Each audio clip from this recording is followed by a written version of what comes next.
അർജുൻ പീതാംബരൻ നമുക്കൊപ്പം ഡൽഹിയിൽ തുടരുന്നുണ്ട്. അർജുൻ, ഇപ്പോൾ ഈ കേസിന്റെ അവസ്ഥ ഇപ്പോൾ എങ്ങനെയാണ്? ചാരവൃത്തിയുമായി ബന്ധപ്പെട്ട് ജ്യോതി മൽഹോത്ര പിടിയിലായതിനു ശേഷം ഇപ്പോൾ അവർ എവിടെയാണ്? ആ നിയമ നടപടിക്രമങ്ങൾ എന്തെല്ലാമാണ്? അവരെ ചുറ്റിപ്പറ്റി എന്തൊക്കെ പുതിയ വിവരങ്ങളാണ് സർക്കാരിന്റെ തന്നെ ഔദ്യോഗികമായി സർക്കാർ പുറത്തേക്ക് വിടുന്നത്?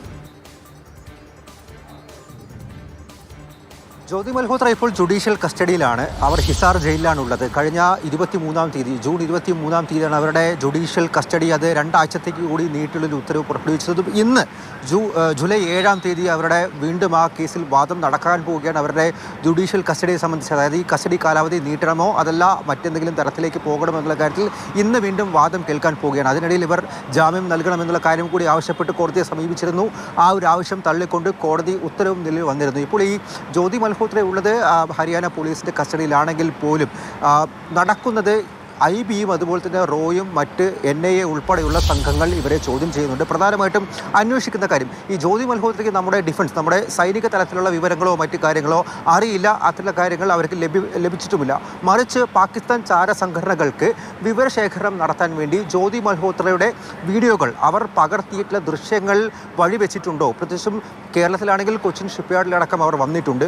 മറ്റ് തന്ത്രപ്രധാന മേഖലകളിൽ അവർ പോയിട്ടുണ്ട്. പല ദൃശ്യങ്ങൾ പ്രചരിച്ചിട്ടുണ്ട്. ആളുകളുടെ ഇടയിലേക്ക് ഇറങ്ങി അവർ പല കാര്യങ്ങൾ സംസാരിച്ചിട്ടുണ്ട്. ഇതെല്ലാം അവരുടെ സമൂഹ മാധ്യമ അക്കൗണ്ടിൽ ലഭ്യമാണ്. എന്തായാലും വളരെ വിശദമായ അന്വേഷണം ഇക്കാര്യത്തിൽ നടക്കണം. നമ്മളെ സംബന്ധിച്ച് കേരളത്തിന്റെ ടൂറിസം പ്രൊമോഷന്റെ ഭാഗമായി ഇവർ വന്നിരുന്നു. അത് സ്വാഭാവികമായിട്ടും മന്ത്രി പറഞ്ഞത് നമുക്ക് മന്ത്രി ഇന്നലെ പറഞ്ഞ വാക്കുകൾ കൂടി കേട്ട ശേഷം ഈ വാർത്ത വൈൻഡപ്പ് ചെയ്യാം. നല്ല ഉദ്ദേശത്തോടെയാണ് വ്ളോഗർ ജ്യോതി മൽഹോത്രയെ ടൂറിസം പ്രൊമോഷന് വേണ്ടി കൊണ്ടുവന്നതെന്നാണ് മന്ത്രി മുഹമ്മദ് റിയാസിന്റെ ഇന്നലത്തെ പ്രതികരണം. ചാരപ്രവൃത്തി ചെയ്യുന്ന ആൾ എന്നറിഞ്ഞല്ല കൊണ്ടുവന്നത്. മാധ്യമങ്ങൾ വിഷയം കൈകാര്യം ചെയ്ത് വസ്തുതകൾ മനസ്സിലാക്കാതെയാണ് എന്ന വിമർശനം ഇന്നലെ മന്ത്രി ഉന്നയിക്കുന്നുണ്ടായിരുന്നു.